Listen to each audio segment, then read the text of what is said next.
tuturor! Suntem fetele de la blogul lezami.eu. Astăzi începem un proiect nou pentru noi. Este vorba despre interviurile în format video și sperăm că o să vă placă foarte mult. Despre invitatul de astăzi am mai scris anterior. Vouă v-a plăcut și am hotărât să-l cunoaștem mai îndeaproape. Este vorba despre Mef, cel care ne impresionează cu fiecare apariție live și desigur cu fiecare piesă lansată. Cerul și luna pentru tine sunt, pământul și marea tot. Câmpii și coline pentru tine sunt, munții și florele, amintirile. Postește despre muzică, de când cânti și cine te-a îndrumat să o faci. Ok, încep de la de când cred că o fac de când mă țin minte eu, pentru că tatăl meu cânta, să fie țăra ușoară, că nu mai este aici, în lumea asta. El cânta și când era mic mă lua în brațe și îmi punea chitară în mână și era așa un fel de lecție obligatorie, să zic așa. Așa că, nu știu, cred că de când pot merge, de atunci vine pasiunea față de muzică și de artă, de filme, de teatru. Deci, practic, mentorul tău a fost tatăl tău, da? Da, da. Tatăl și cu teatru, nei, nana, pentru că erau pasionați și citeam literatură și îmi povestea, uite, la Moscova s-a montat un spectacol, așa, de seama, de interesant. Era mic, clar că nu înțelegeam nimic, dar cred că se trage de acolo asta. Da. Adică sunteți o familie destul de muzicală sau artistică, putem spune? Cred că și eu. Ok. În general, ce gen de muzică asculți? Și menționează câțiva interpreți preferați. Ascult multe genuri de muzică pentru că învăț de fiecare dată și mă informez să văd ce se mai întâmplă nou în lume și cine ce face sau ce aduce prin arta lui.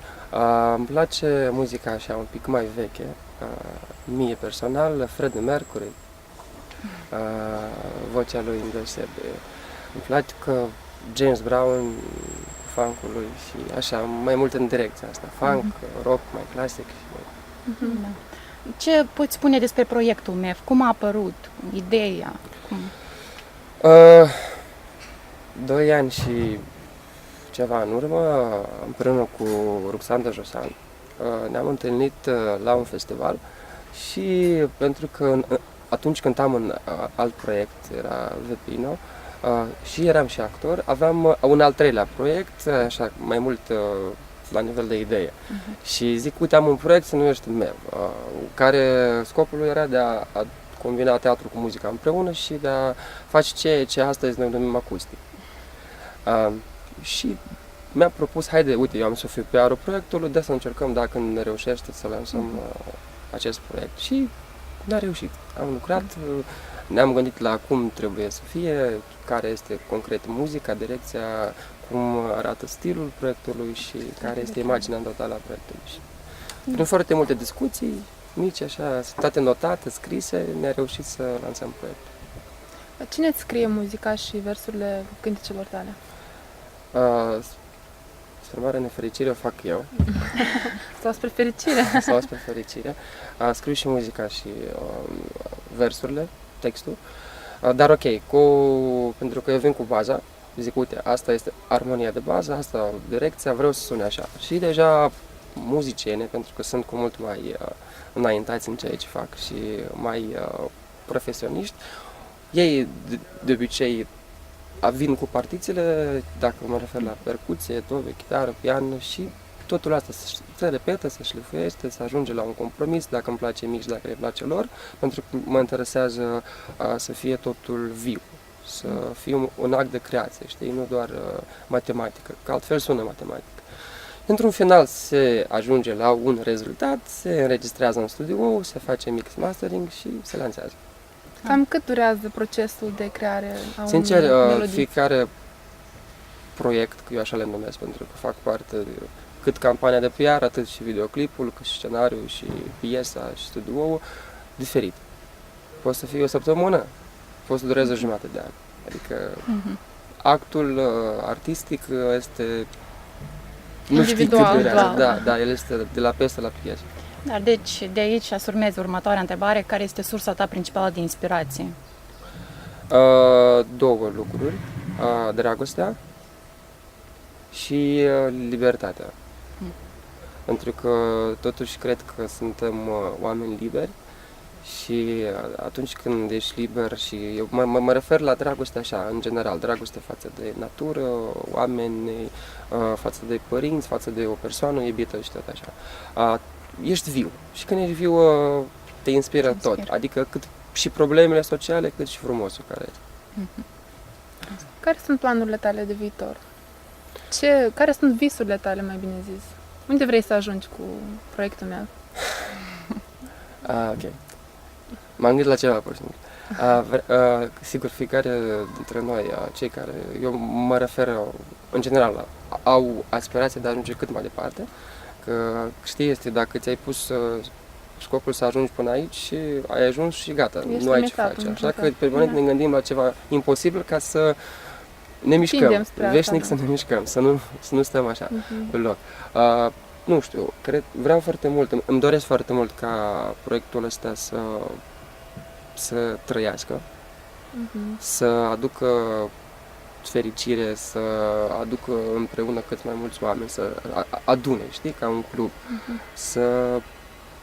să fie veșnic momentul de creație. Și atunci cred că, nu știu, asta vreau. Că să spun că America sau Moscova nu contează, că arta nu are granițe. Poți să trăiești pe un deal singur, fără lumină, electrică, și stai așa și să creezi. Nu are treabă unde stai și nu locuiești. Mă uit la cer, soarele mă arde, toți văd în el, tot mai des ochii tăi. Nu te gândești poate să treci peste Prut, acolo este o piață de desfaceri mai mare, ai mai multe șanse de reușită? Pur fizic, da. Da, fizic, da, și în America vreau în Moscova, pentru că îmi place foarte mult teatru și știm foarte bine că teatrul rus este foarte puternic. Îmi place foarte mult filmul, știm că Hollywoodul și filmul din Hollywood este pe primul loc. Și îmi place foarte mult muzica și știm că începând de la vecinii noștri România și încolo deja există piață, sau mai bine spus, industrie muzicală. Sigur că da. Pur comercial, Dacă ar fi să alegi între actorie și muzică, spre exemplu. Nu, dar să fii impus, nu poți alege. Nu pot pentru că, ok, muzica este ceva, îți spun, specific, pentru că nu țin minte când am început să ascult muzică și să cânt, indiferent cum, pe alături, unde mai bine, unde mai... Dar este ceva genetic care se trage de undeva. Actoria este un lucru care m-am îndrăgostit în timp, și teatrul e la fel. Și foarte mulți ani m-am dedicat concret profesiei. Am cedat, nu am făcut muzică aproape 10 ani, ca să învăț actorie, să învăț regie. De asta nu pot să-mi închipui, înseamnă că îmi pierd 10 ani din viață absolut deloc. Adică este jumătate de viață așa, jumătate este altfel. Și într-un moment vrei să le unești, să fie Păi asta și încercăm să facem prin proiectul acustic, să nu pierdem teatru atunci când facem muzică și să nu pierdem muzică atunci când teatru e mai departe. Asta foarte frumos. Deci acum te rugăm să răspunzi la câteva întrebări printr-un singur cuvânt, fără ca să te gândești prea mult. Okay. Adică primul lucru care îți vine în minte. Bine. Prima întrebare, deja tu ne-ai răspuns de fapt la întrebarea asta, dar oricum o să punem. Ești îndrăgostit? Da. Care este cel mai important lucru din viața ta? Astea sunt întrebări pentru un cuvânt, dacă ne vine. Ok, cel mai important lucru este familia, cred că. Spune-ne un cuvânt care, în opinia ta, te caracterizează cel mai bine. Cum te vezi tu, dintr-o parte? Naiv. Și care este piesa ta preferată din repertoriul tău, dar aici te rugăm să o interpretezi. Da, nu pot, pentru că... Unde este Danu? Ok, acustic, îmi place, uite, să înțelegi, sunt diferite piese, nu pot să aleg. Eu am spus că mama își iubește fiecare copil, știi? De asta nu pot să zic că, uite, asta îmi place sau asta nu-mi place. Sunt piese sociale și mă atinge personal, pentru că este o problemă. Sunt piese mai dramatice și mă atinge sentimental, așa că... Îmi place piese mai nebunatice sunt, mai așa. Alege una care, nu știu, una care te-a marcat cumva în cariera ta, să zic. Dacă nu poți să o alegi vă Este preferim? piesa În urma lor, pe care i-am dedicat-o bunicii mele. Piesa atunci când cei dragi pleacă în neființă. Este o piesă mai personală, este o piesă mai dramatică pentru mine. Și este o piesă care are o problemă care ne atinge pe toți noi. Pentru că, din nefericire, fiecare dintre noi odată și odată trece prin perioada asta de a se despărți de cineva drag. Așa că cred că sentimental și sufletește este În urma lor. Hai, cântă-ne, te rugăm, o strofă din În urma lor. Serios? Da. Dacă vrei te acompaniem noi, că Haideți. cunoaștem piesa. Nu, hai începi tu. Ok. În urma lor au rămas amintiri, soare și lună, și nu-ți găsești locul tău printre nori, să fiți împreună. Asta așa mai jos, pentru că... Mulțumim.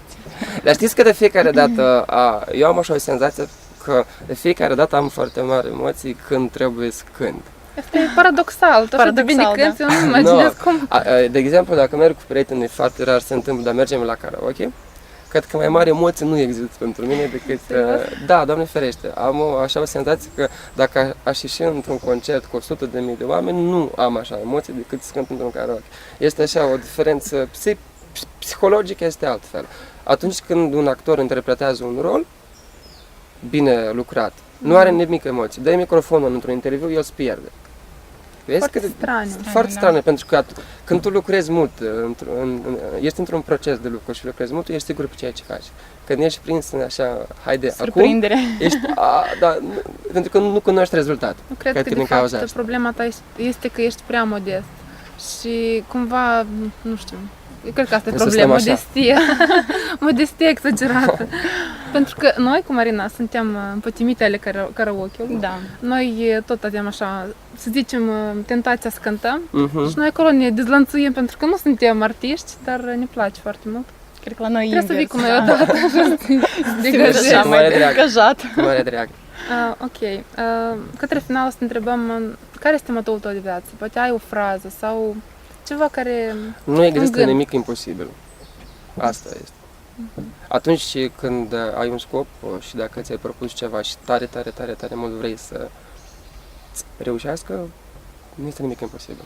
Te trezești dimineața, muncești și într-un final ai.